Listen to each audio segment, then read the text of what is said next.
चुनाव शुरू हो रहे हैं तो आपने जमकर कैंपेनिंग की है, तो आपको कहीं पर लगा कि बीजेपी के खिलाफ कोई एंटी इनकम्बेंसी सेंटिमेंट या कुछ ऐसे वेव कुछ लगा आपको? वैसे चुनाव घोषित होने के बाद मैं किसी राज्य का दौरा नहीं कर पाया हूं, क्योंकि इलेक्शन कमीशन ने कुछ मर्यादाएं रखी थी और मेरा प्रयास रहता है कि मैं मर्यादाओं का पालन करूं। लेकिन वर्चुअली मुझे बीच बीच में कार्यकर्ताओं से बातचीत करने का अवसर मिला है। चुनाव का समय हो या न हो, भारतीय जनता पार्टी संगठन में हो या सरकार में हो, हम हमेशा जनता जनार्दन की सेवा में लगे रहते हैं। और जब सरकार में होते हैं तो बहुत अधिक तीव्रता से, अधिक विस्तार से सबका साथ, सबका विकास, इस मूल मंत्र को लेकर के जी जान से जुटे रहते हैं। और मैं इस चुनाव में भी सभी राज्यों में देख रहा हूं कि भारतीय जनता पार्टी के प्रति लहर है। भारी बहुमत से भारतीय जनता पार्टी जीतेगी और भारतीय जनता पार्टी को सेवा करने का मौका इन सभी 5 राज्यों की जनता देगी।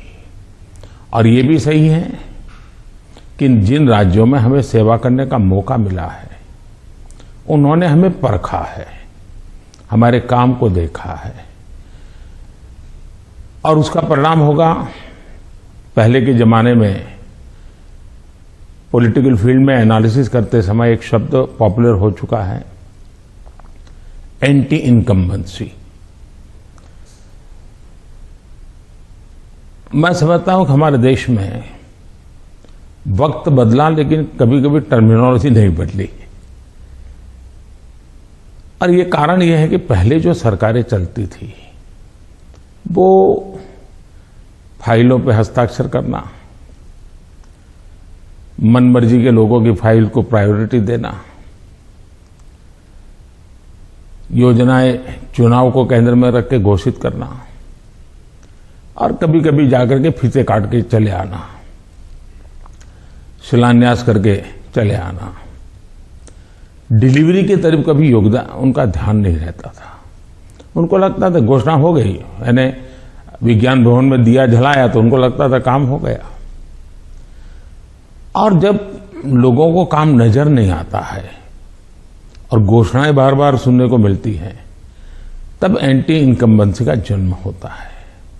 लेकिन जब काम करने का प्रयास दिखता है, दिन रात की मेहनत दिखती है, आसपास में कुछ न कुछ पॉजिटिव होता हुआ दिख रहा है, तो फिर एक विश्वास बनता है कि वहां हो रहा है तो कल मेरे यहां भी होगा। गरीब को घर उसको मिल गया तो कल मुझे भी, गरीब हूं, मेरा घर इस बार लाइन नंबर नहीं लगा लेकिन कल मुझे मिलेगा। ये विश्वास पैदा होता है। और इसके कारण भारतीय जनता पार्टी के कल्चर में जहां भी हमें स्थिरता के साथ काम करने का मौका मिला है, वहां एंटी इनकम्बेंसी नहीं, प्रो इनकम्बेंसी का माहौल होता है। और भारतीय जनता पार्टी हमेशा प्रो इनकम्बेंसी को लेकर के चुनाव में अधिक ताकत से उभर करके आती है। पर उत्तर प्रदेश में एक खासियत रही कि एक ही पार्टी को दोबारा चांस नहीं देते हैं, मौका नहीं मिलता है।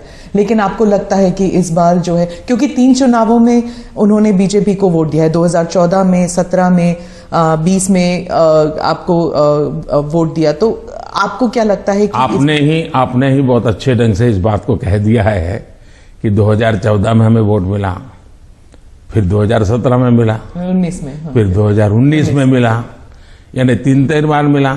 मतलब जो पुरानी थियरी है, एक बार आओ एक बार जाओ वाला, उत्तर प्रदेश ने पहले ही नकार दिया है।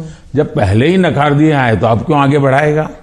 भारतीय जनता पार्टी ने अनुभव किया है कि हमें 14 में स्वीकार किया, फिर काम देखा 17 में स्वीकार किया, काम देखा 19 में स्वीकार किया, काम देगा 22 में स्वीकार करेंगे। जी सभी तस्वीरों में जो पोस्टर्स छपती हैं उनमें मोदी जी की तस्वीर होती है और योगी जी की। जहां पर चीफ मिनिस्टर कैंडिडेट है वहां पर चीफ मिनिस्टर कैंडिडेट का होता है, नहीं तो मोदी जी की तस्वीर होती है हर जगह। तो अगर क्या हम ये मान के चल सकते हैं कि जो राज्य के चुनाव होते हैं एक किस्म से एक रेफरेंडम है सेंटर की पॉलिसीज को भी, सिर्फ स्टेट की नहीं, सिर्फ सेंटर की भी पॉलिसीज। आप देखिए, भारतीय जनता पार्टी एक कलेक्टिव लीडरशिप में विश्वास करती है, सामूहिकता में विश्वास करती है और हम स्तर पर सामूहिक रूप से काम करने के आदी हैं। वो तस्वीर प्रधानमंत्री की नहीं है, वो भारतीय जनता पार्टी के कार्यकर्ता की तस्वीर है जिसको नरेंद्र मोदी कहते हैं। और कार्यकर्ताओं के साथ मेरा खड़ा रहना मेरे लिए गर्व का विषय होता है। अगर मेरे साथी कार्यकर्ताओं के बीच में मेरी भी फोटो होती है तो मैं भी उन कार्यकर्ताओं जैसा लगता हूं। मुझे लगता है हाँ, मैं भी इन्हीं के बराबर हूं, मैं किसी से ऊपर नहीं हूं, किसी से आगे नहीं हूं। तो मेरे लिए तो उस फोटो का मतलब इतना ही होता है। और देश की जनता भी ऐसे, ये जो फैशन हो गई है कि हर चुनाव यानी फलाने का, हर चुनाव ढीकने का, मैं समझता हूं ये चुनाव हमारे कार्य का है, हमारे आचार विचार का है, हमारी नीतियों का है और सबसे ज्यादा हमारी नीयत का है। और मैं मानता हूं देश उसको समर्थन कर रहा है। तो अगर पार्टी जीतती है इलेक्शन में तो बीजेपी कहती है ये मोदी की जीत है, तो अगर हारती है तो क्या आप इसको एक कभी कभी पर्सनल भी लेते हैं कि, और क्या मंथन चलता है पार्टी में आप बाकी लीडर्स के साथ बैठ के कि गलती कहां पे हुई और कहां पे हमको रोल बैक करना चाहिए या गलतियां सही करनी चाहिए? आपने बहुत सही सवाल पूछा है। भारतीय जनता पार्टी, हम चुनाव हार करके ही जीतने लगे हैं। हमने बहुत पराजय देखे हैं, जमानतें जब्त होती देखी है। मैं तो तब राजनीति में नहीं था, लेकिन एक बार मैंने देखा कि चुनाव में ये जनसंघ था, उस समय शायद दीपक निशान था उनका, और कहीं मिठाई बांट रहे थे। तो हमने सुना ये मिठाई क्यों बांट रहे, तो सब हार गए। तो बताया साहब हमारे 3 लोगों की जमानत बच गई है इसलिए हम मिठाई बांट रहे हैं। उस जमाने से हम लोग गुजरे हुए लोग हैं और इसलिए जय और पराजय दोनों हमने देखा है। हम जब विजयी होते हैं तो हमारी कोशिश ये है कि हम ज्यादा से ज्यादा जमीन से जुड़े, जमीन के साथ जितना गहरा नाता बनता जाए हम बनाए। हम जब चुनाव जीतते हैं तो हम लोगों के दिल जीतने के काम में कभी कमी नहीं आने देते। हमारे लिए हर पल, हर दिन, हर योजना, हर काम जनता जनार्दन के दिलों को जीतना, और दिल तब जीते जाता है जब उनको समाधान होता है, संतोष होता है। तो हम हमारी शक्ति उसी में लगाते हैं और हम बहुत कॉन्शियसली प्रयास करते हैं कि जीत हमारे सर पे न चढ़ जाए, हमारे दिमाग में वो सवार न हो जाए, और इसलिए हम धरती पर रहते हैं। जहां तक पराजय का सवाल है, हम पराजय में भी आशा को खोजते रहते हैं। हम निराशा में डूब करके इसने किया, उसने किया, इसको वो ये करो, डिक ना करो, फलाना करो, इस चक्कर में नहीं पड़ते। हम सोचते हैं कि सामने वाले की रणनीति क्या थी, उसके तौर तरीके क्या थे, वो लोगों को गुमराह करने में क्यों सफल हुआ, हमारी बात को हम कैसे पहुंचाएंगे। हम औरों का भी अभ्यास करते हैं, हमारा भी अभ्यास करते हैं, हम स्थितियों का भी अभ्यास करते हैं, हम उस प्रकार के योजनाओं का भी अभ्यास करते हैं और फिर हम आगे की रणनीति बनाते हैं। हम हर चुनाव से सीखते हैं, चुनाव जय का हो या चुनाव पराजय का हो। हमारे लिए चुनाव एक प्रकार से ओपन यूनिवर्सिटी है, जिसमें हम नए रिक्रूटमेंट के लिए अवसर भी मिलता है और अपने आप को तराशने का भी अवसर मिलता है। तो हम चुनाव को एक प्रकार से हमारा एजुकेशन का पीरियड मानते हैं। आप योजनाओं की बात कर रहे थे। अखिलेश जी कहते हैं कि उत्तर प्रदेश में कोई योजनाएं आपकी नहीं थी, माने बीजेपी की नहीं थी, वो उनकी अपनी योजनाएं हैं। आप अपना अमली जामा पहनाते हैं और आप अपनी उपलब्धि बताते हैं उसे। मुझे बहुत आनंद होता है जब ये सुनता हूं तो। योगी जी की इतनी मेहनत और इतनी सफल योजना, उसको साकार करना और उसको कभी कोई एनकैश करने के लिए इधर उधर की बातें करता है, तो मैं उसमें से एक अर्थ ये निकालता हूं कि योगी जी की ये योजना इतनी अद्भुत है, असंभव को उन्होंने संभव करके दिया है, तभी जाकर के विरोधी भी उसको कैश करने के लिए मैदान में उतर पड़े हैं। वरना विरोधी विरोध करता, कैश करने के लिए मैदान में उतरा है, मतलब योजना अच्छी है, योजना सफल है और सफल तरीके से समय सीमा में उसको पूरा किया है। और एक प्रकार से मैं इसको योगी जी की क्रेडिट मानता हूं। दूसरा विषय है, हमारे देश में एक कल्चर चला कि राजनेताओं और सरकारों का काम क्या, हर चीज पे हाथ डाल देना, बोलते रहना, ये करेंगे वो करेंगे, ये करेंगे वो करेंगे, कभी इसके में। और कोई चीज दुनिया में उन्होंने छोड़ी नहीं है। कोई नेता मिल जाएगा, वो कहेगा हम चंद्र पर मानवी भेजने वाले हैं। कोई नेता मिल जाएगा, उसने कभी कहा होगा कि हम चंद्र पर व्यवस्थाएं खड़ी करने वाले हैं। और 100 साल के बाद भी, 50 साल बाद, 30 साल भी कोई कर देगा तो वो कहेंगे हाँ देखो हमने उस समय कहा था। तो ऐसे लोग तो बहुत मिल जाएंगे। आपने क्राइम फ्री उत्तर प्रदेश का जिक्र किया है आपने भाषणों में, पार्लियामेंट में भी आप कर रहे थे। आपने कहा कि समाजवादी पार्टी जो है वो दंगाइयों की पार्टी है, आपने, और योगी जी ने कहा कि गुंडे हैं उस पार्टी में। तो क्या आप, और समाजवादी पार्टी कहती है कि उनकी खामियां हैं और इसलिए वो हम पर एलिगेशंस करते हैं। क्या आप ये आप कैटेगोरिकली कह सकते हैं कि यूपी जो है वो क्राइम फ्री की तरफ बढ़ रही है और ये हो सकता है, संभव है? पहली बात है कि जब लोग उत्तर प्रदेश में सुरक्षा के विषय की चर्चा करते हैं तो वहां के सामान्य मानवी के मन में पिछली सरकारों में जो उन्होंने मुसीबतें झेली है, जिस प्रकार से गुंडा राज चलता था, जिस प्रकार से माफिया की इच्छा के अनुसार ही सरकार के बाबुओं को काम करने के लिए मजबूर होना पड़ता था, जिस प्रकार से इस प्रकार के दबांग लोगों को सरकार में एक प्रकार से प्रतिष्ठा थी, आश्रय था, ये सारी चीजें उत्तर प्रदेश ने बड़े निकट से देखा है। बहन बेटी घर के बाहर नहीं निकल पाती थी, ये उत्तर प्रदेश ने देखा है। आज उत्तर प्रदेश की बेटी कह रही है कि मैं शाम को अंधेरा होने के बाद भी अगर कहीं काम है तो जा सकती हूं। ये जो विश्वास पैदा हुआ है वो मैं समझता हूं सुरक्षा के लिए बहुत जरूरी है। और ये तब हुआ है, उत्तर प्रदेश में एक समय था गुंडे जो चाहे वो कर सकते थे। आज स्थिति ये है कि उनको हाथ जोड़ के कहना पड़ता है कि यहां बाहर मुझे रहना नहीं है, या तो मुझे जेल में ही रखो ताकि वहां थोड़ी बहुत तो मेरी जिंदगी बच जाएगी, क्योंकि मेरे पाप। और हर कोई सरेंडर कर रहा है। बहुत से लोग हो सकता है सही रास्ते पर भी आ जाएंगे, जब देखेंगे कि भाई अच्छे रास्ते से भी जीवन जिया जा सकता है तो हो सकता है अच्छे रास्ते पर आ जाएंगे। लेकिन योगी जी ने सुरक्षा को प्राथमिकता दी है, कोई कॉम्प्रोमाइज नहीं किया है। कुछ लोगों को उसके कारण तकलीफ हो रही क्योंकि उनका कारोबार वही था। आज खास करके माताओं बहनों को जो सुरक्षा मिली है ये बहुत ही महत्वपूर्ण है। अब आप देखिए इतना बड़ा कुंभ का मेला हुआ, यानी हमारे देश में हुए कुंभ के मेलों में सबसे बड़ा कुंभ का मेला योगी जी के कालखंड में हुआ।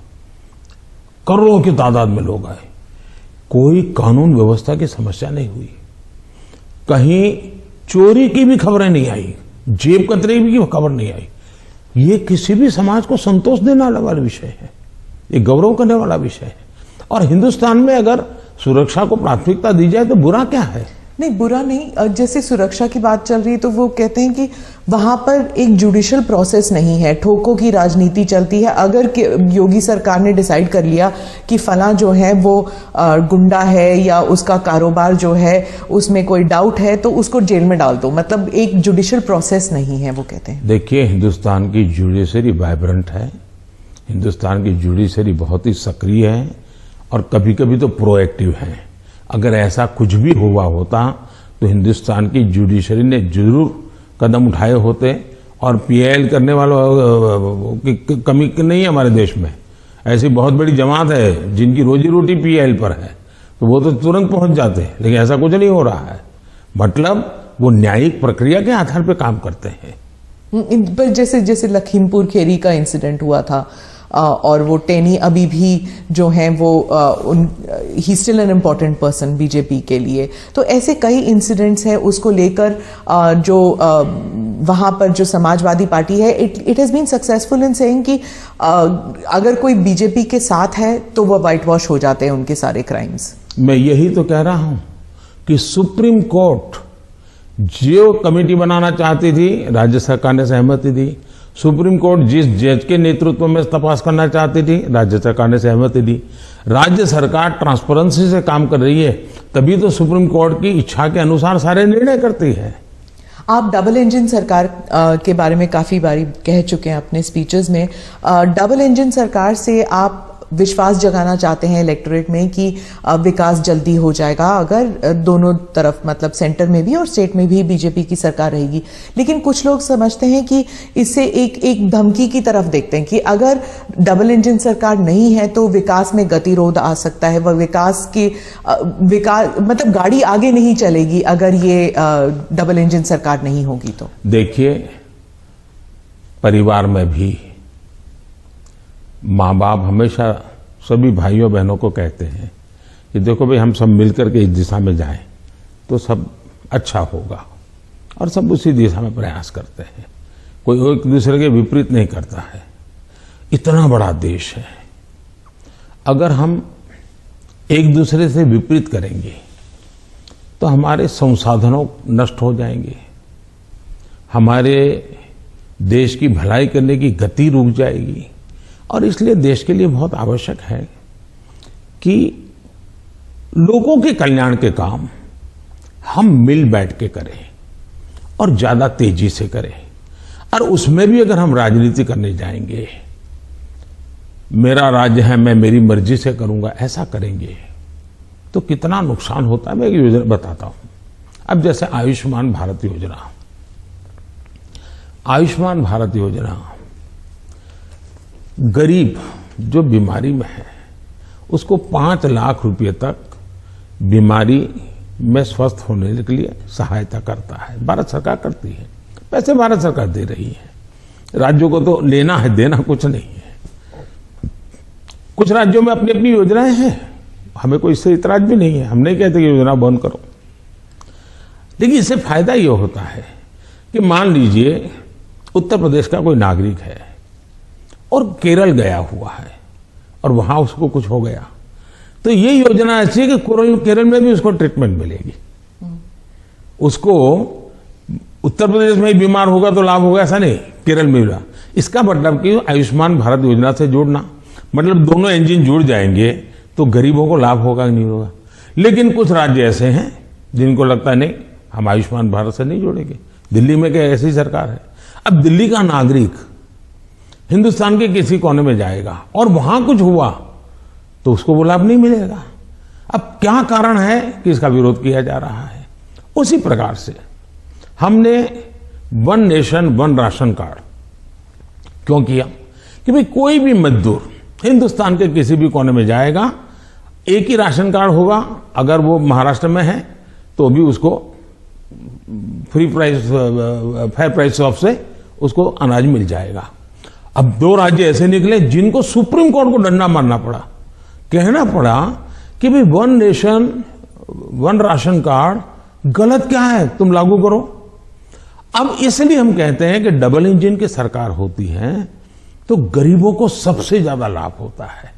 अब जैसे जीएसटी कानून आया, पहले हमारे देश में हर जगह पर टैक्सेशन की सिस्टम इतनी अलग अलग थी कि विदेश के निवेशक जो होते थे उनको बहुत दिक्कत होती थी कि भाई हमें एक राज्य में अगर कारखाना लगाते हैं तो हमें वहां इस प्रकार का प्रॉब्लम होता है, दूसरे में लगाते हैं तो दूसरा होता है। अब जीएसटी होने के कारण उनको भी सहूलत हो गई।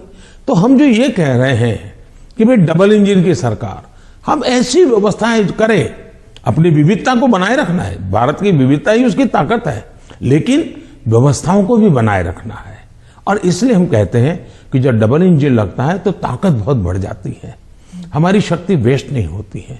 हमें इसका उपयोग सिर्फ और सिर्फ देश का कल्याण, गरीबों का कल्याण, देश के युवाओं का भला, इतना ही हमारा अर्थ है।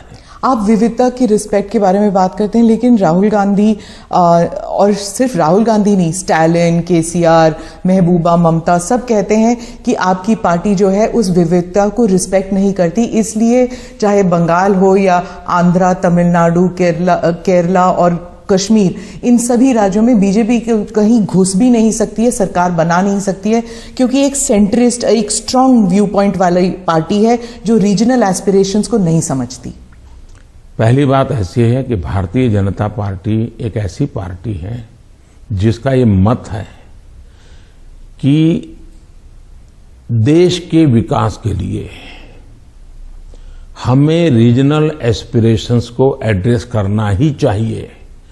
और देश में मैं पहला मुख्यमंत्री हूं जो इतने लंबे समय तक राज्य का मुख्यमंत्री रह करके आया हूं, और इसलिए राज्य के एस्पिरेशंस क्या होते हैं, राज्य की आवश्यकताएं क्या होती हैं, इसका मुझे भली भांति समझ है।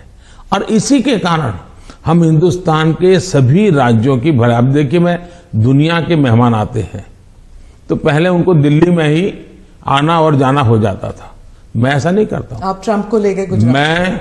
मैं उनको अलग अलग जगह पर, मैं चाइना के राष्ट्रपति को ले गया तमिलनाडु, मैं फ्रांस के राष्ट्रपति को ले गया उत्तर प्रदेश, मैं जर्मन चांसलर को ले गया कर्नाटका, और तब तो कांग्रेस की सरकार थी। किसकी सरकार? इस देश की शक्ति को उभारना, इस देश के हर राज्य को प्रोत्साहन मिलना, यही हमारा काम होता है। अब यूएन में जाकर मैं तमिल भाषा में कोट करता हूं तो दुनिया को गर्व होता है कि भारत के पास दुनिया की सबसे पुरानी भाषा है, पहले कोई बोलता ही नहीं था। और इसलिए तो मैं हर एक को साथ लेकर के चलने का प्रयास करता हूं, और मैं मानता हूं वही रास्ता है। हम विविधता में एकता के दर्शन करते हैं, लेकिन आज दुर्भाग्य से कुछ नेता अपने निजी स्वार्थ के लिए विविधता को एक दूसरे के साथ विरोध के लिए सीड्स के रूप में उपयोग कर रहे हैं। ये बहुत बड़ा दुर्भाग्य है। हमें विविधता में से एकता को पनपाना है। तो आप कह रहे हैं इससे अलगाववाद बढ़ेगा?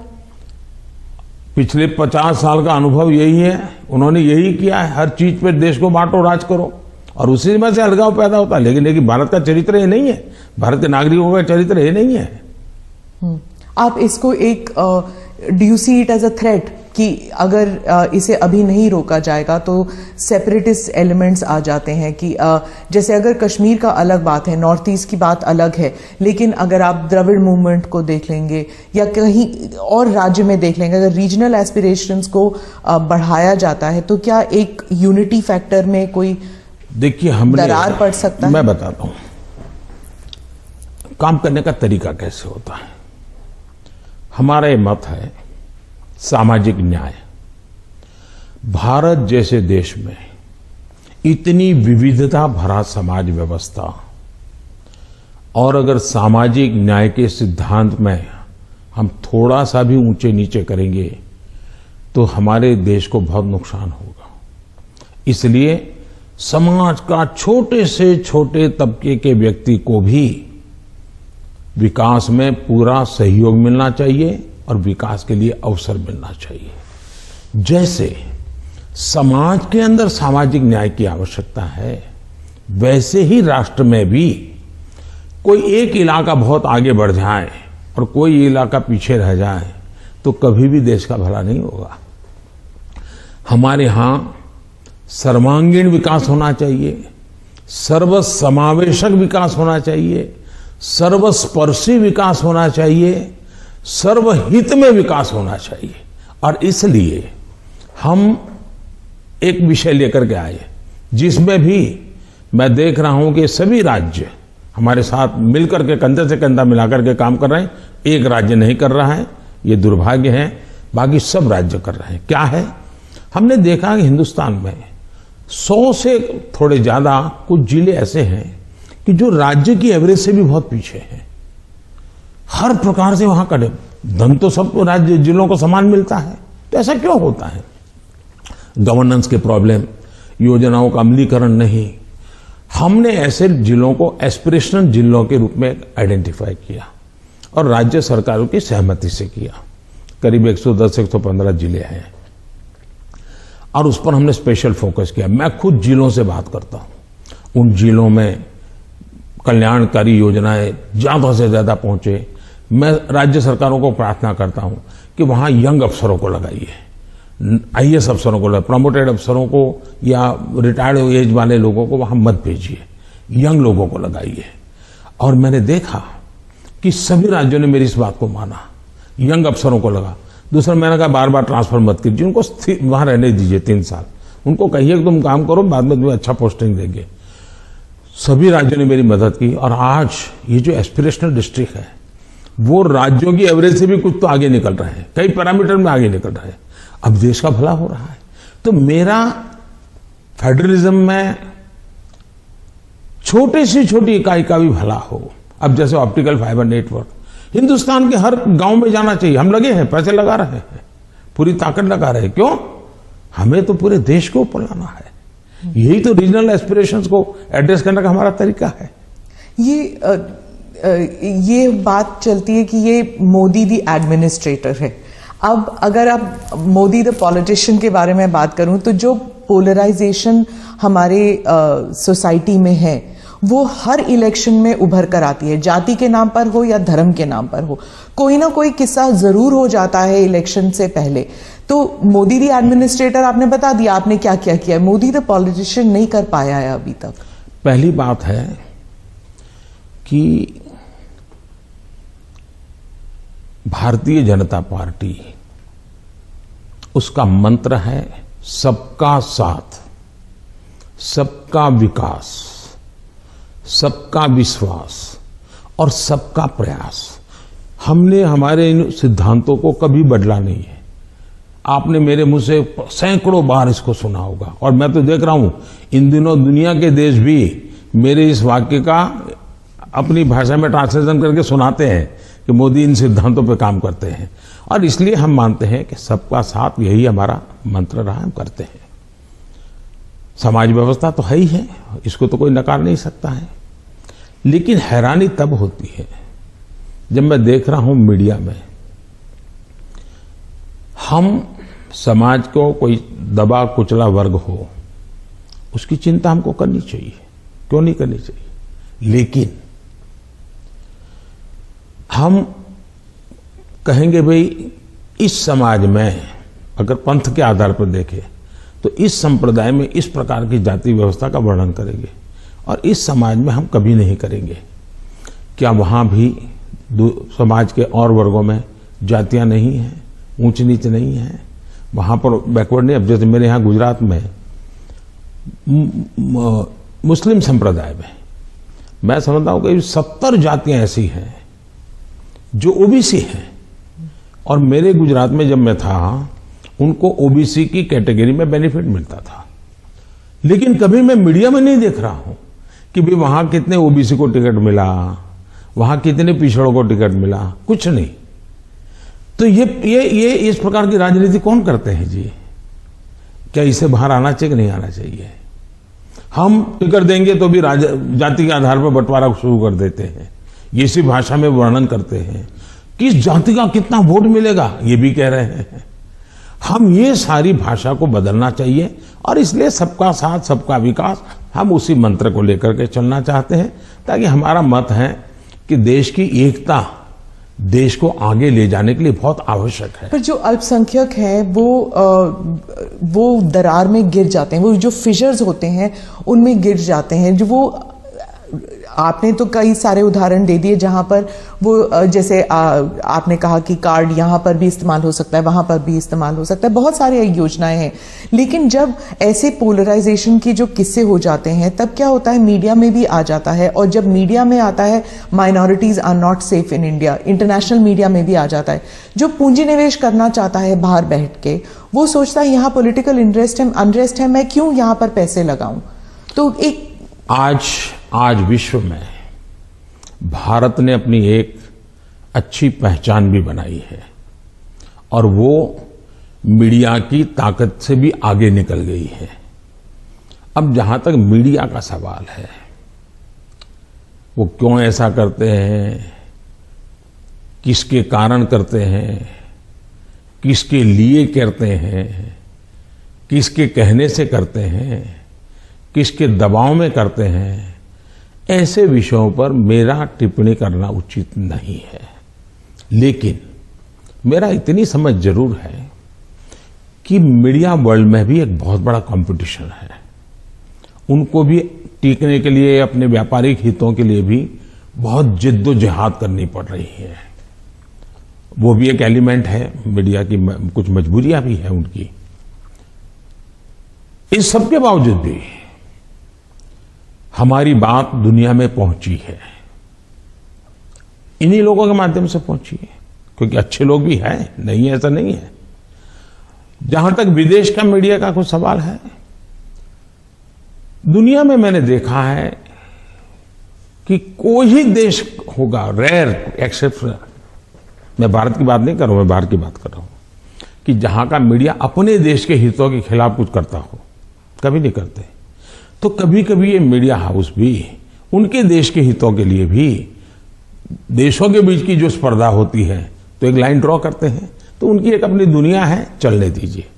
लेकिन आप देखिए क्या कारण है कि आज सबसे ज्यादा एफडीआई है भारत में।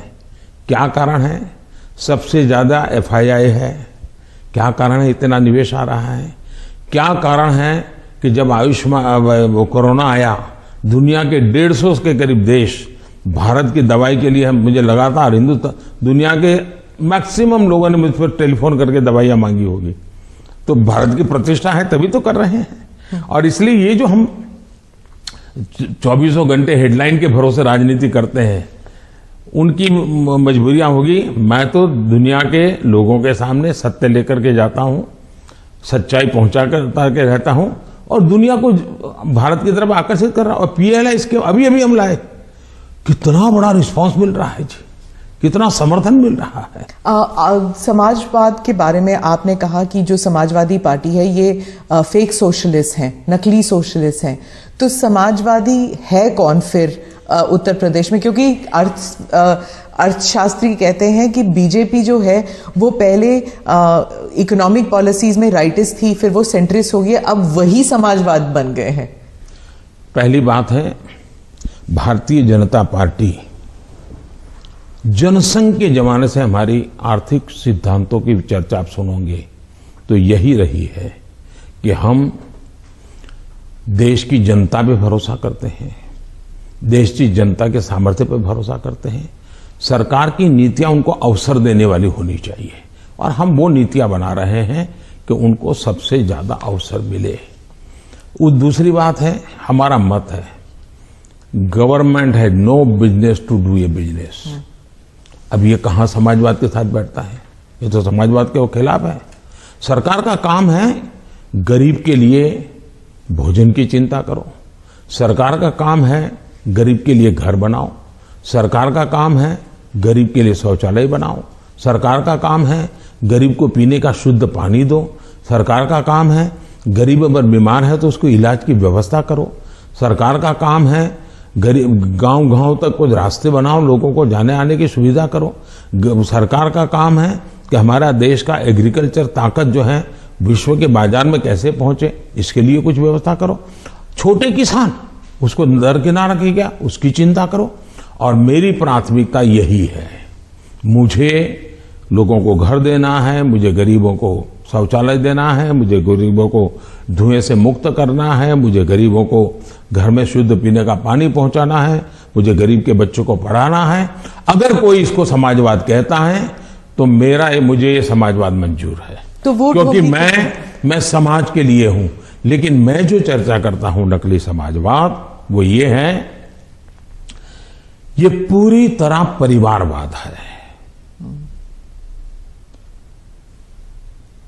लोहिया जी का परिवार कहीं नजर आता है क्या? वो भी तो समाजवादी थे। जॉर्ज फर्नांडिस का परिवार नजर आता है क्या? वो भी समाजवाद थे। नीतीश बाबू हमारे साथ काम कर रहे हैं, वो भी तो समाजवादी हैं। परिवार कहीं नजर आता है क्या? ये समाजवादी लोग हैं। लेकिन ये लोग देखिए, पूरा परिवार। मुझे एक बार किसी ने चिट्ठी भेजी थी, मैं तो भूल गया आज। उन्होंने कहा कि इनके परिवार से, ये सपा जो है उत्तर प्रदेश का, 45 लोग ऐसे थे जो किसी न किसी पद पर थे। एक ही फैमिली के 45 लोग। और किसी और ने मुझे कहा कि उनके पूरे परिवार में 25 साल की उम्र के करीब करीब सभी व्यक्ति को चुनाव लड़ने का मौका दिया गया है। क्या ये परिवारवाद का लोकतंत्र के लिए खतरा है? इसलिए मैं कह रहा हूं। तो अखिलेश और जयंत दोनों कहते हैं कि परिवारवाद सिर्फ उनकी पार्टी में नहीं, आपकी पार्टी में भी है। राहुल गांधी भी कहते हैं कि परिवारवाद से जुड़े मतलब सेकंड जनरेशन लीडर्स तो आपकी पार्टी में भी हैं। बहुत फर्क है। ये फर्क, अच्छा सवाल पूछा आपने। मैं थोड़ा विस्तार से जवाब दूंगा, बुरा मत मानिए। लेकिन देश की जनता को मैं झूठ के सामने सत्य समझाना चाहता हूं। एक परिवार से अनेक लोग जनता के बीच में जाएं, एक परिवार से 2 लोग जाएं, 3 लोग जाएं और जनता उनको चुनाव करके भेजे, वो एक राजनीति का पहलू है। लेकिन दूसरा, एक परिवार के लोग ही उस पार्टी के अध्यक्ष बने, उस पार्टी के ट्रेजरर बने, उस पार्टी का पार्लियामेंट्री बोर्ड बने। पिताजी अगर नहीं कर सकते हैं तो बेटा अध्यक्ष बने, बेटा नहीं कर सकता है और बूढ़ा हो गया है तो उसका बेटा अध्यक्ष करे, पिता नहीं रहे तो पुत्र करे। ये जो विरासत और वारसा बारिश के रूप में चल रहा है, डायनेस्टी के रूप में चल रहा है, कोई डायनेमिक्स है ही नहीं, ओनली डायनेस्टी। ये जब बनता है, पार्टी परिवार की बन जाती है। और आप देखिए हिंदुस्तान की बर्बादी कहां से हो रही है। जम्मू कश्मीर से शुरू करिए, 2 पार्टियां मेन रही वहां, दोनों परिवार की पार्टियां हैं। अभी तक उसका कोई नया नेता देखा ही नहीं। आज देश में जो 18 से 40 साल की उम्र के लोग हैं, उन्होंने इन पार्टियों के जितने नेता देखे, एक ही परिवार के देखे हैं। दोनों पार्टी, पंजाब में देखिए परिवार वाली पार्टी, आप हरियाणा में देखिए परिवार की पार्टी, उत्तर प्रदेश देखिए परिवार की पार्टी, झारखंड देखिए परिवार की पार्टी, आप तमिलनाडु में जाइए परिवार की पार्टी। ये परिवार ही पार्टी चलाता है। परिवार जो चाहे उनका भला। ये लोकतंत्र के लिए बहुत से बड़ा खतरा है। एक पार्टी के 2 लोग अगर एमएलए बन गए, एमपी बन गए, तो वो पार्टी परिवार की नहीं बनी है। और ये दोनों को फर्क समझना होगा। कोई ऐसा कह करके इतने बड़े पाप से भाग जाए, ये नहीं चल सकता है। और मेरा मत है, परिवारवादी पार्टियां लोकतंत्र का सबसे बड़ा दुश्मन है, क्योंकि लोकतंत्र के मूलभूत सिद्धांतों को ही वो नकारता है। दूसरा, जब परिवारवादी राजनीति चलती है, परिवार ही सर्वोपरि होता है। परिवार को बचाओ, पार्टी बचे या न बचे, परिवार को बचाओ, देश बचे या न बचे, ये जब होता है तब सबसे पहले कैजुअलिटी कौन सी होती है? परिवारवादी राजनीति में कैजुअलिटी कौन सी होती है? बेटा जैसा भी होगा लेकिन वही अगला अध्यक्ष बनेगा। तब सबसे बड़ी कैजुअलिटी टैलेंट की होती है। और सार्वजनिक जीवन में जितनी ज्यादा अधिक टैलेंट आए बहुत जरूरी है। इसलिए राजनीतिक दलों का लोकतांत्रिकरण ये बहुत आवश्यक है। परिवारवादी पार्टियां नए अच्छे नौजवानों को राजनीति से आने से रोकते हैं। मान लीजिए कोई नौजवान है जिसको भारतीय जनता पार्टी में नहीं जाना है, लेकिन बाकी कहीं पर उसको जगह ही नहीं है, कहां जाएगा? क्योंकि बाकी में तो है भाई उसके परिवार का मैं नहीं हूं, तो थोड़े दिन तो मेरा उपयोग होगा, बाद में मुझे फेंक देंगे। मैं उनके काम आऊंगा तब तो चलूंगा, लेकिन मैं राज्य की भलाई के लिए काम करूंगा तो मैं नहीं चलूंगा। सब नौजवान डर रहे हैं सार्वजनिक जीवन में आने से।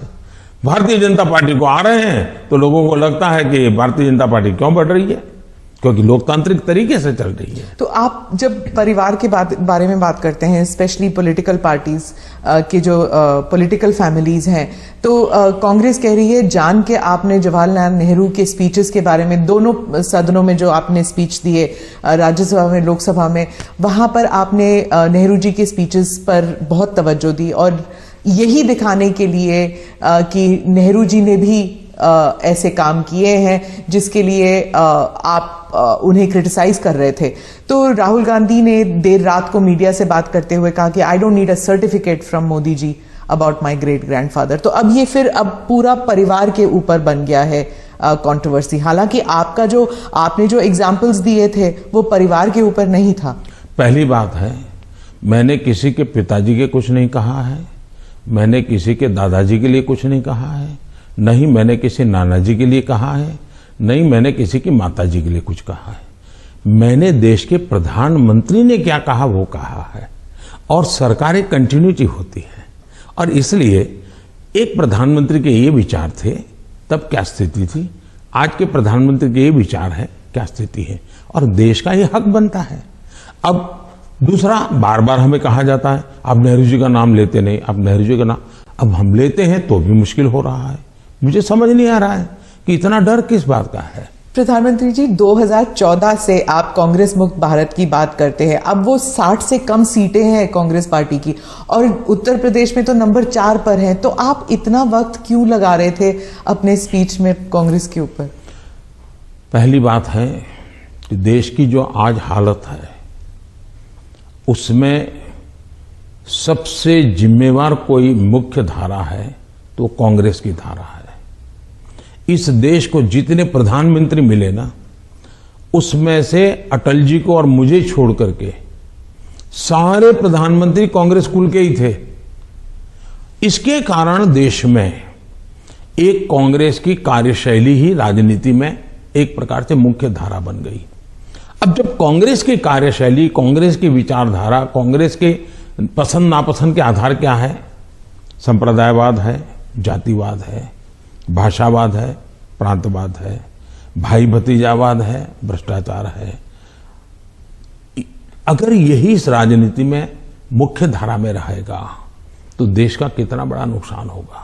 और इसलिए मैं हमेशा कहता हूं कि हमें, और जब मैं कांग्रेस मुक्त भारत कहता हूं तब कांग्रेस की संख्या से मेरा लेना देना नहीं है।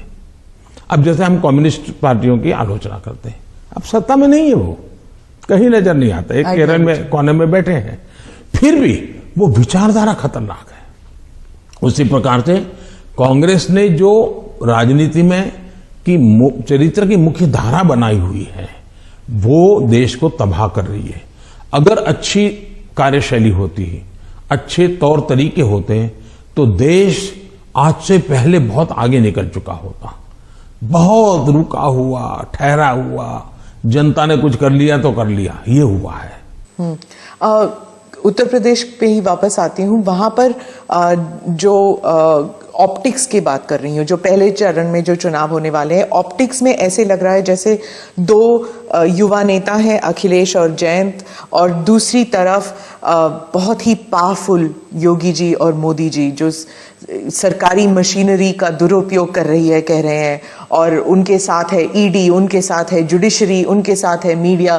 तो एक अनइवन प्लेइंग ग्राउंड है। आप क्या कहेंगे इस बारे में? पहली बात है कि ये दो लड़कों वाला खेल तो हमने पहले भी देखा था, और इतना अहंकार था कि उन्होंने गुजरात के दो गधे ये शब्द प्रयोग किया था, और उत्तर प्रदेश की जनता ने उनको हिसाब दिखा दिया।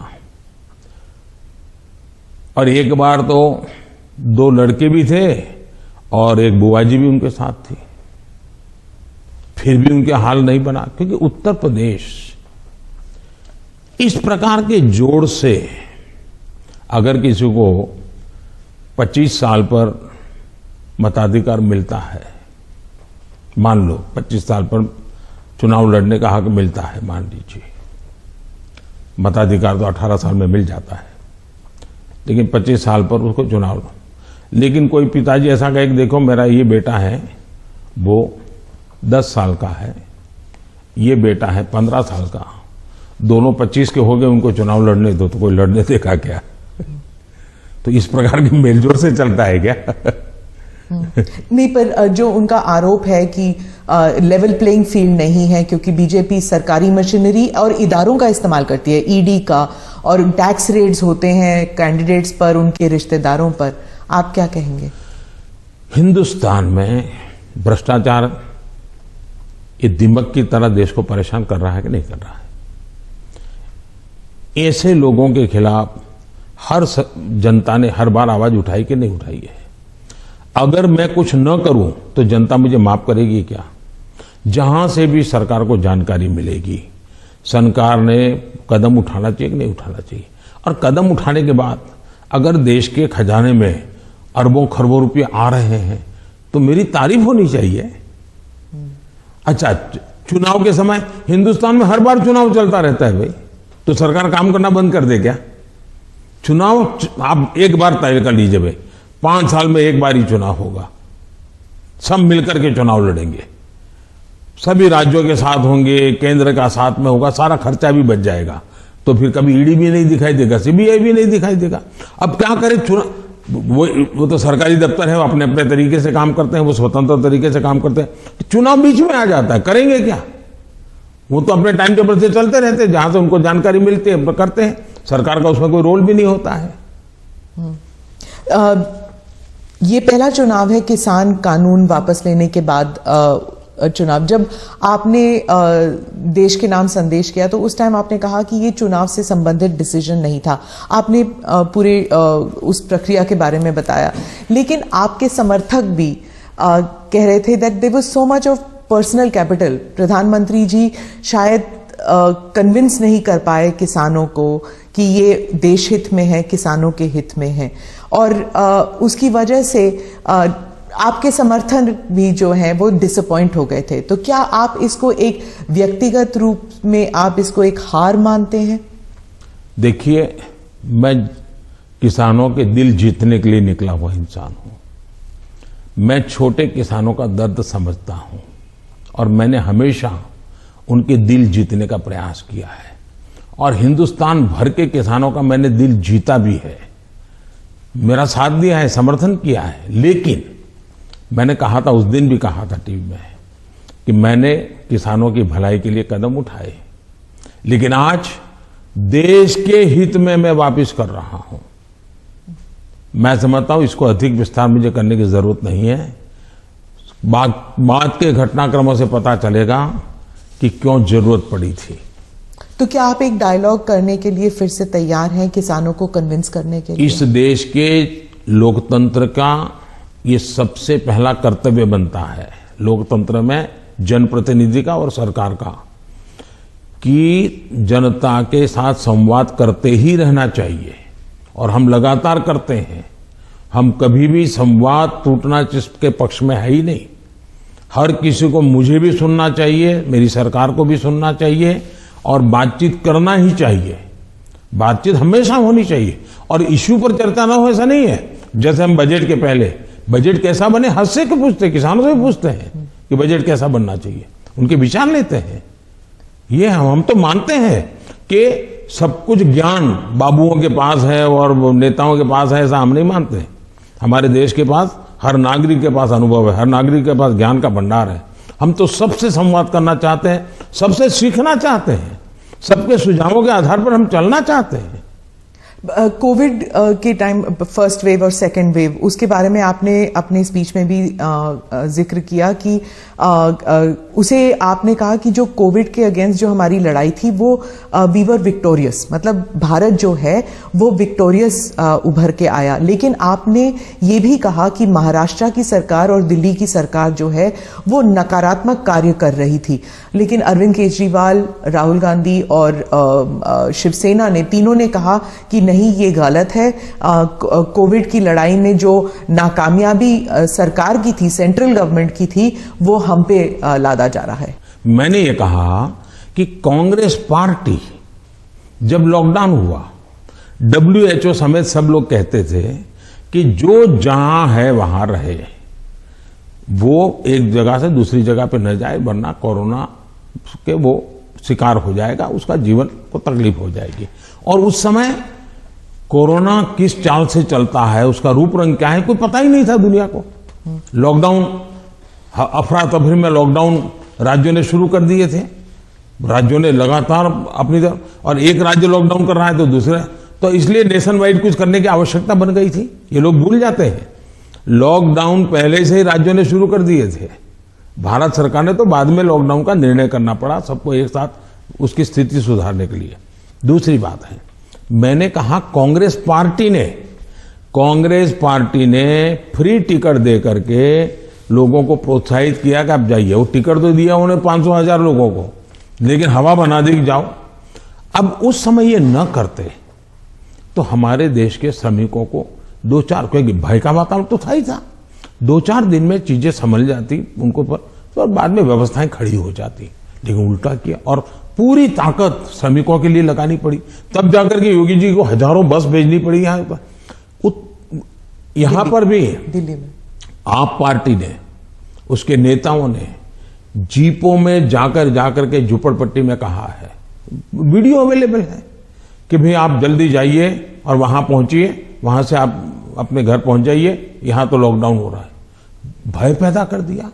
और मैं हमेशा कहता हूं, ये भारत की जनता इतने बड़े संकट में, दुनिया मानती थी कि हिंदुस्तान का हालत सबसे खराब होगा, और स्वाभाविक था कि इतनी बड़ी जनसंख्या, हम इस प्रकार से समूह में रहते हैं, हमारा जीवन भी सामूहिक होता है, और ये बीमारी ऐसी है कि तुरंत लपेट लेती है, तो हमारे लिए हर प्रकार के संकट थे, ये तो मानना पड़ेगा।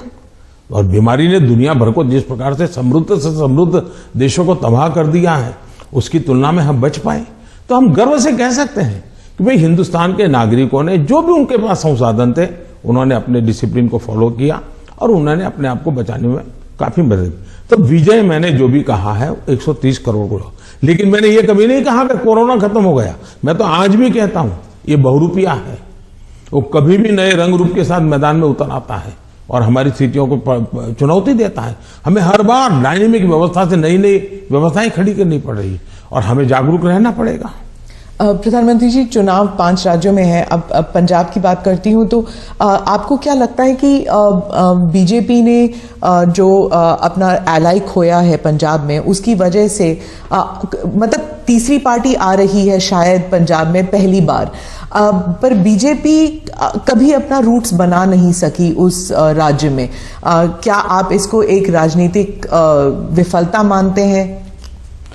मैं समझता हूं कि मेरी पार्टी के जो वरिष्ठ नेताओं ने उस समय जो नीतियां बनाई, जो रणनीतियां बनाई, वो उस समय के लिए बहुत अनिवार्य थी, और उसके कारण पंजाब की एकता, पंजाब के अंदर फिर से एक बार शांति का माहौल बने, पंजाब खून खराबे से बाहर निकले।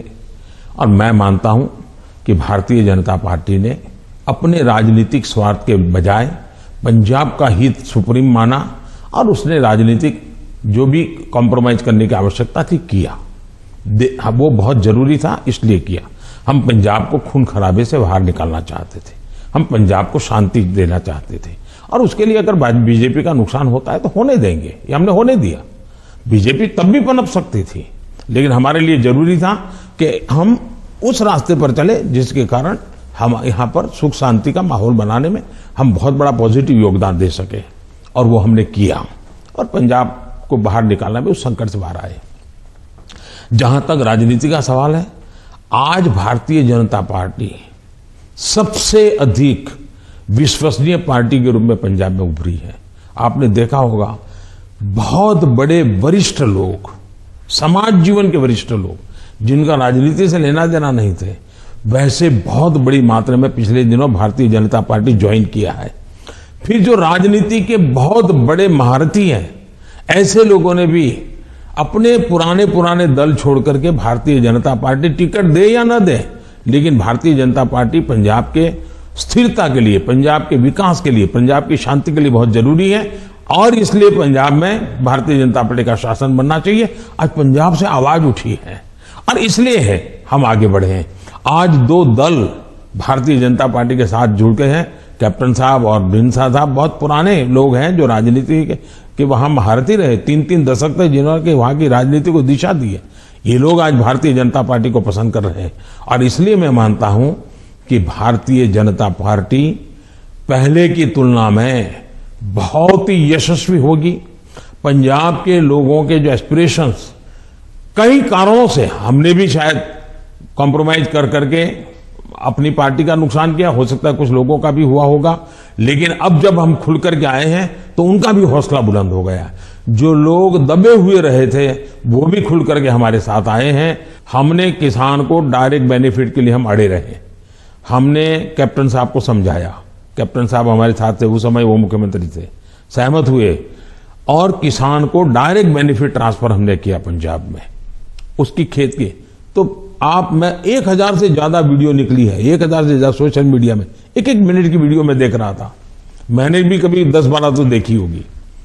किसान कह रहा है कि मेरा खेत तो उतना ही है, मेरी फसल वही है जो मेरे 20-25-30 साल से हम कर रहे हैं, पैदावार भी उतनी है, लेकिन मेरे घर में इतने रुपये पहले कभी नहीं आए जितने मोदी जी की सरकार ने डायरेक्ट बेनिफिट ट्रांसफर का निर्णय किया और किसान को जो माल है उसका पैसा सीधा बैंक में खाते में उसके जाएगा। तो सारे बिचौलिए गए, कट जो होता था वो गया और मुझे मेरा पूरा पैसा मिला। ये छोटा किसान आज भारतीय जनता पार्टी का जय जयकार कर रहा है। जी, आप जब गए थे पंजाब तो आपका काफिला ब्रिज पे अटक गया था और आपने किसी ऑफिशियल को कहा कि आपने चीफ मिनिस्टर को कही है मैं जिंदा वापस जा रहा हूं। बहुत सारी इन्वेस्टिगेशन भी चल रही है सिक्योरिटी को लेकर, लेकिन उस वक्त आपको कैसे महसूस हुआ था, क्योंकि आप पंजाब से पता नहीं कब से जुड़े हुए हैं? मैं इस पूरे नॉर्थ पार्ट से मेरा बहुत निकट नाता रहा है।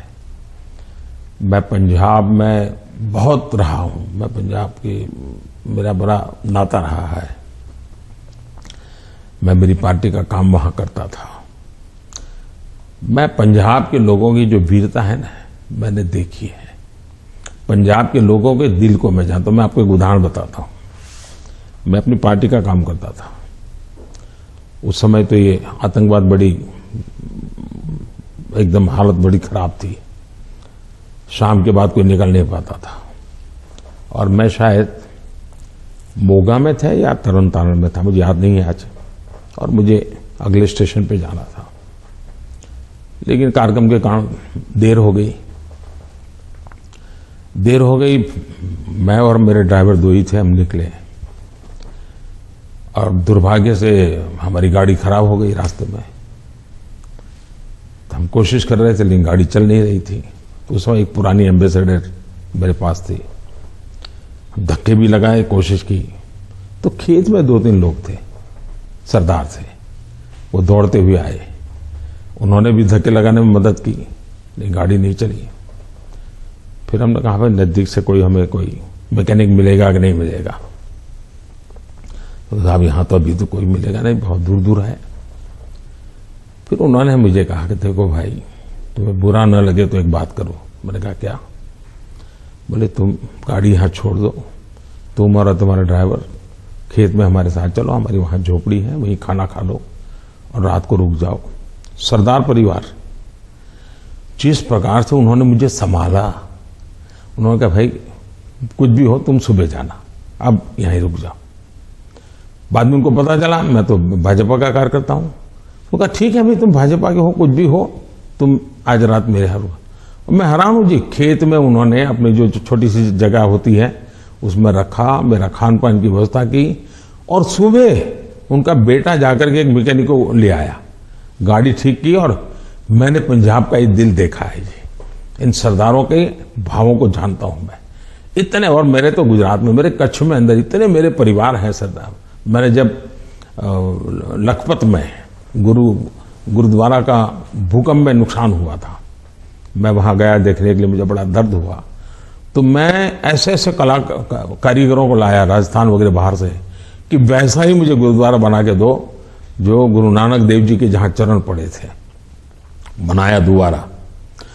आज कच्छ के अंदर जो हमारे सरदार परिवार है, बहुत बड़ी मात्रा में है, खेती करते हैं। जब वो इसका बात का वर्णन, उनकी आंखों में से आंसू आ जाता है जी।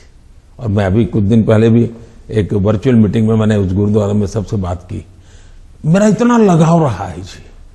आपने देखा होगा, एक किताब है पढ़ने जैसी है सरकार की, शायद अंग्रेजों के जमाने में जी भी सिख कौम के लिए नहीं हुआ है। अंग्रेजों के जमाने में, कांग्रेस के जमाने में तो हुआ ही नहीं है। ऐसे अनेक काम मैंने देश के कल्याण के लिए, हमारे सिख भाइयों की वीरता का सम्मान करने के लिए किए हैं। और मुझे गर्व है, चुनाव की जगह पर है, लेकिन मैं मानता हूं ये मेरे देश के वीर जवान है, मेरे देश के सच्चे किसान हैं, उनके कल्याण के लिए मैं जितना कर सकूंगा मैं करता रहूंगा। तो क्या उस दिन आपको ऐसे लगा कि ये राजनीतिक आंदोलन था इसलिए ऐसे हुआ? ऐसा है कि इस विषय में मैंने पूरी तरह मौन रखा हुआ है, क्योंकि सुप्रीम कोर्ट स्वयं इसको गंभीरतापूर्वक इस बात को देख रही है।